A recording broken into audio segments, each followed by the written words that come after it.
誰だわ。 Halo guys, selamat datang lagi di channel ini bersama gue, Reborn. Buat yang baru gabung, jangan lupa dibantu like dan di subscribe ya. Setelah menunggu selama 1 minggu penuh, akhirnya kini manga Tokyo Revengers Chapter 226 dalam versi full dan legal sudah rilis secara resmi pada hari ini. Banyak sekali hal menarik yang akan terjadi dan diceritakan pada chapter terbaru ini. Mulai dari pertempuran antara Sanzu melawan trio terkuat yang merupakan mantan anggota geng Yokohama Tenjiku, sampai dengan flashback kisah masa lalu duet terkuat atau pasangan terkuat dari geng legendaris penguasa dunia berandalan di seluruh Jepang, yaitu geng Black Dragons. Tentu saja selain pertempuran antara Terano Sousou melawan Wakasa Imaushi dan juga Benkei tersebut, masih ada satu pertempuran lain lagi yang pasti sudah ditunggu-tunggu oleh para fans manga baku hantam Tokyo Revengers ini, yaitu pertempuran Haruchio Sanzu. Oleh karena itu, tanpa berlama-lama lagi, yuk kita mulai aja pembahasan dari manga Tokyo Revengers Chapter 226 ini. Tokyo Revengers Chapter 226 dibuka dengan kelanjutan pertarungan besar antara ketiga geng terkuat penguasa Tokyo ini. Pada halaman pertama, kita semua langsung disajikan dengan pertempuran antara geng Rekuara Tandai melawan geng Kantomaji, sesuai dengan arahan dan perintah dari Terano Sousou pada chapter sebelumnya. Di mana pada chapter itu, Terano memerintahkan para anggota eksekutif geng Rekuara Tandai untuk segera menahan sekaligus menyerang geng Kantomaji. Di momen ini terlihat dengan jelas Kakucho sedang menghajar para anggota geng Kantomaji yang berusaha menghalangi jalannya. Ternyata selain Wakasa, Kakucho juga mempunyai insting yang sangat kuat. Dia pun sadar ada sebuah kejanggalan yang terjadi pada pertempuran besar antara ketiga geng terkuat penguasa Tokyo ini. Dalam hati, Kakucho pun terus bertanya-tanya, kenapa Maiki sampai saat ini sama sekali tidak bergerak dari tempatnya berdiri, dan hanya menonton saja jalannya pertempuran besar di malam festival Tanah Bata ini. Sama seperti chapter-chapter sebelumnya, Maiki pun di chapter ini hanya terdiam tanpa menunjukkan ekspresi apapun di wajahnya. Scene pun kini berpindah. Kali ini terlihat Haruchio Sanzu yang dengan semangat berlari ke arah Kakucho sambil berteriak, "Matilah kau Kakucho!" Dengan cepat, Sanzu pun langsung menghantamkan tongkat besinya dengan keras ke arah kepala Kakucho, yang pada saat itu sedang bertarung melawan anggota geng Kantomaji lainnya. Setelah berhasil menjatuhkan Kakucho, Sanzu pun langsung mengatakan sesuatu hal yang sangat menarik sekali. Tidak peduli seberapa kuat lawan yang kau hadapi, dan seberapa sulit pertarungan yang kau jalani, ketika kau sudah menggunakan senjata, maka semuanya akan menjadi jauh lebih mudah. Setelah Sanzu menyerang Kakucho dengan tongkat besinya, tiba-tiba dengan cepat Ran Haitani pun langsung merespon dan bergerak cepat ke arah Haruchio Sanzu. Dia pun kemudian langsung menghantamkan tongkat besi atau batonnya ke arah wajah dari Haruchio Sanzu. Di momen ini Ran pun langsung menjawab dan membalas perkataan dari Sanzu sebelumnya.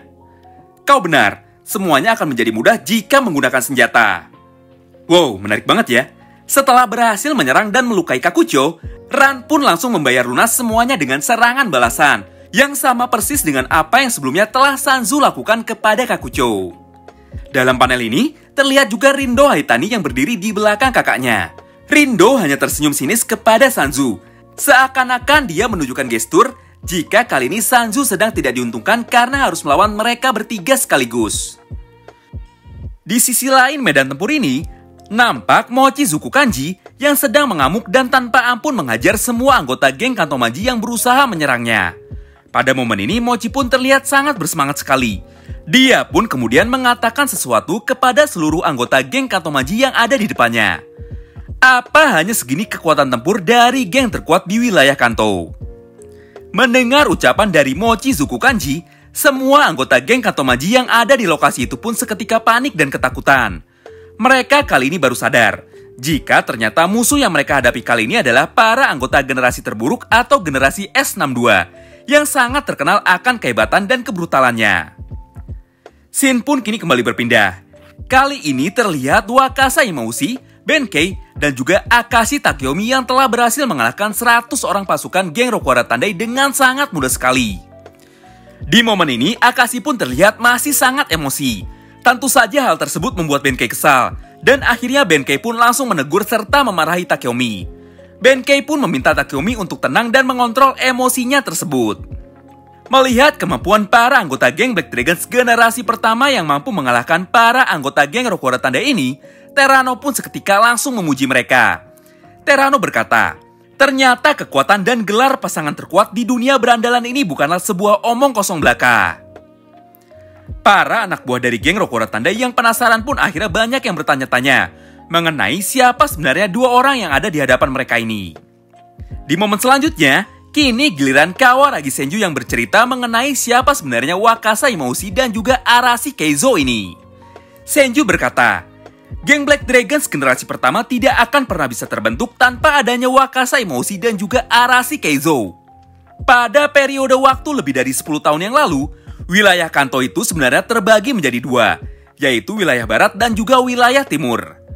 Wilayah barat dikuasai oleh geng terbesar yang ada di seluruh Jepang, dengan jumlah total anggota aktif sebanyak 600 orang. Geng ini bernama Ragnarok, dan Keizo Arashi lah orang yang menjadi presiden dari geng Ragnarok ini. Keizo Arashi terkenal karena kekuatan tempurnya yang sangat besar sekali. Dia pun berkali-kali berhasil mengalahkan ratusan orang hanya dengan seorang diri. Tidak ada satupun orang yang mampu menang melawannya dalam duel 1 lawan 1. Berkat semua prestasinya itu, Keizo pun sampai mendapatkan julukan sebagai Red Wall, atau jika ditranslate ke bahasa Indonesia berarti tembok merah. Sedangkan wilayah Kanto bagian timur dikuasai oleh 12 geng terkuat yang berdiri dan bersatu menjadi sebuah organisasi besar bernama Koudo Rengo atau Glittering Union. Dan Wakasa lah orang yang memimpin sebagai jenderal dari geng Glittering Union tersebut. Berkat kekuatan dan kehebatan dari Wakasa yang mampu memimpin 12 geng terkuat di wilayah Kanto bagian timur tersebut, dirinya pun akhirnya mendapat julukan sebagai White Leopard atau macan tutul putih. Pada periode waktu tersebut, Wakasa dan Benkei lah orang yang sudah mencapai puncak tertinggi di dunia berandalan seluruh Jepang. Di antara keduanya tidak ada satupun yang mau mengalah, dan mereka berdua pun tanpa henti terus bersaing. Namun semua itu berubah saat kemunculan Shinichiro Sano. Ketika tidak ada satupun orang kuat yang mampu menandingi kekuatan dari Wakasa dan juga Benkei, tiba-tiba muncul Shinichiro Sano yang tidak pandai berkelahi di hadapan mereka. Entah apa yang telah dilakukan oleh Shinichiro Sano, hingga akhirnya mampu menyatukan kedua orang terkuat penguasa wilayah Kanto ini, dan membuat mereka semua mau mengikutinya. Di momen ini, Senju pun juga menjelaskan, terlepas semua ketidakcocokan dan perbedaan yang mereka miliki, pada kenyataannya Wakasa dan Benkei lah satu-satunya pasangan terkuat di seluruh Jepang pada masa kejayaan geng Black Dragons dulu. Momen pun kini kembali berpindah. Saat ini terlihat Keizo Arashi dan juga Wakasa Imaushi yang sudah mulai serius. Keizo pun langsung melepaskan seragam geng Brahmannya. Mereka berdua pun kemudian berkata sesuatu kepada Terano. Setelah urusan kami denganmu selesai, selanjutnya adalah giliran Maiki dan geng Kanto Manji. Melihat Wakasa dan Benkei yang sudah mulai serius, Terano pun malah semakin bersemangat sekali. Dia pun kemudian berteriak sangat kencang, "Vivo, mari kita mulai pertempuran besar ini." Dan tanpa berlama-lama, Waka dan Benkei pun akhirnya langsung menerjang Terano dan langsung menyerangnya. Wow, menarik banget bukan? Dari chapter 226 ini akhirnya kita semua tahu jika pada awalnya ternyata Imaushi Wakasa dan juga Arashi Keizo mempunyai hubungan yang sangat tidak baik.